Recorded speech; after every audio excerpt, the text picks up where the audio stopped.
ఇతర రాష్ట్రాల నుంచి వచ్చిన కార్మికులతో స్థానికులకు పని దొరకట్లేదని ఎమ్మెల్యే మక్కాన్ సింగ్ లేవనెత్తిన సమస్య సర్వత్రా చర్చకు దారితీసింది.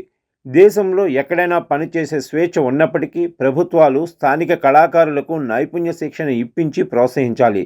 వారికి ఆధునిక పరికరాలను అందించి స్థానిక ఉత్పత్తులకు మార్కెటింగ్ సదుపాయాలు పెంచాలి. ప్రభుత్వ పనుల్లో స్థానికులకు ప్రాధాన్యం ఇవ్వాలి.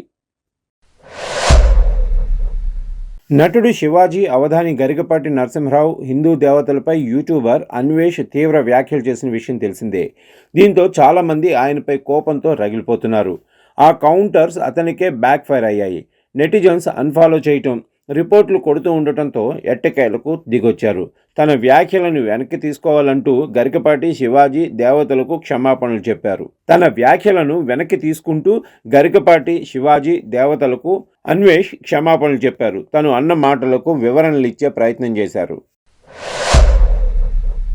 తిరుమలలో వైకుంఠ ఏకాదశి వేడుకలు ఘనంగా జరుగుతున్నాయి. భక్తులు స్వామివారిని దర్శించుకుంటున్నారు. 3 రోజుల పాటు ఎలక్ట్రానిక్ డిప్లో టోకెన్లు పొందిన వారికే దర్శనం కల్పిస్తామని అధికారులు ఇప్పటికే ప్రకటించారు.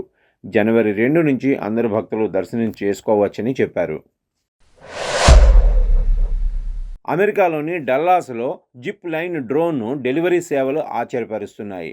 ట్రాఫిక్తో సంబంధం లేకుండా నిమిషాల్లోనే ఆహారం, మందులను ఇళ్లకు చేరుస్తున్నాయి. డ్రోన్ నేరుగా లొకేషన్కు వచ్చి తాడు సాయంతో పార్సిల్ను కిందకు దించుతున్న వీడియో తాజాగా వైరల్ అవుతుంది. అత్యంత వేగంగా, సురక్షితంగా అందే ఈ హైటెక్ సేవలు మన దేశంలో కూడా వస్తే బాగుంటుంది అంటున్నారు నెటిజన్స్. ప్రియాంక గాంధీ కుమారుడు రైహాన్ వాద్రాతో ఎంగేజ్మెంట్ వార్తలతో అవికా బేగ్ పేరు ఇప్పుడు సోషల్ మీడియాలో మారుమోగుతుంది. ఢిల్లీకి చెందిన ఆమె ఒక ప్రొఫెషనల్ ఫోటోగ్రాఫర్. జర్నలిజం చదివిన అవిక అటెలియర్ 11 అనే ఫోటోగ్రఫీ స్టూడియోను నడుపుతున్నారు. సామాన్య ప్రజల జీవన శైలిని తన కెమెరాలో బంధించడంలో ఆమెది ప్రత్యేక శైలి. పలు ఆర్ట్ గ్యాలరీల్లో ఫోటోలను ప్రదర్శించిన అవిక వెర్వ్ వంటి పాపులర్ మ్యాగజైన్లలో కూడా పనిచేశారు. రాజస్థాన్లోని జైసల్మేర్ సరిహద్దుల్లో పురాతన తనోట్మాతా దేవాలయంలో నిత్యం భారత సైనికులు ప్రత్యేక పూజలు చేస్తుంటారు. 1965 యుద్ధంలో పాకిస్తాన్ ఈ ఆలయంపై 3000కు పైగా బాంబులు వేసినా ఆశ్చర్యంగా ఒక్కటీ పేలలేదు. నేటికి ఆ బాంబులను ఇక్కడ మ్యూజియంలో చూడవచ్చు. తార్ వైష్ణోదేవిగా పిలిచే ఈ ఆలయ బాధ్యతలను బీఎస్ఎఫ్ జవాన్లే స్వయంగా నిర్వహిస్తారు. శత్రువుల నుంచి దేశాన్ని కాపాడే శక్తిగా భక్తులు ఈ దేవతను కొలుస్తారు. ఇండియాకు వచ్చిన అమెరికా బ్లాగర్ తిరిగి వెళ్తూ భావోద్వేగానికి గురయ్యారు. మోడీ గారు, నా పేరు గబ్రూజీ. నాకు ఆధార్ కార్డ్ తీసుకోవాలని ఉంది. దేశంలో ప్రతి విషయం నా మనసుకు హత్తుకుంది. థ్యాంక్ యూ ఇండియా, నిన్ను మిస్ అవుతా అని చెప్పారు. బైక్పై వెనక కూర్చొని వీడియో రికార్డ్ చేయడం గమనార్హం. మీరు ఇండియాను వీడి వెళ్ళవచ్చు, కానీ ఇండియా మిమ్మల్ని వీడి వెళ్ళదు అంటూ నెటిజన్స్ కమెంట్స్ చేస్తున్నారు.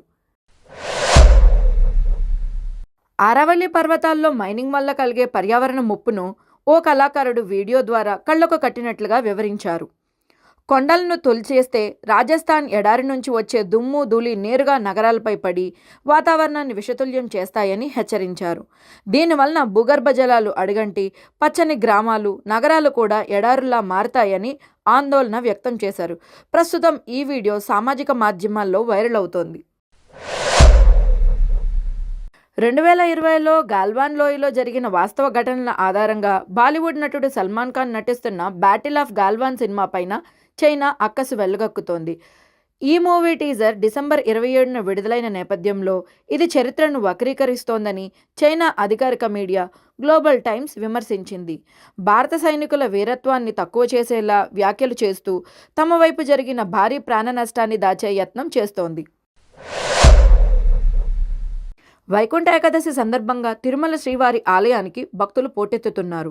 ఉత్తర ద్వారం నుంచి పలువురు సినీ, క్రీడా, రాజకీయ ప్రముఖులు దర్శనం చేసుకున్నారు.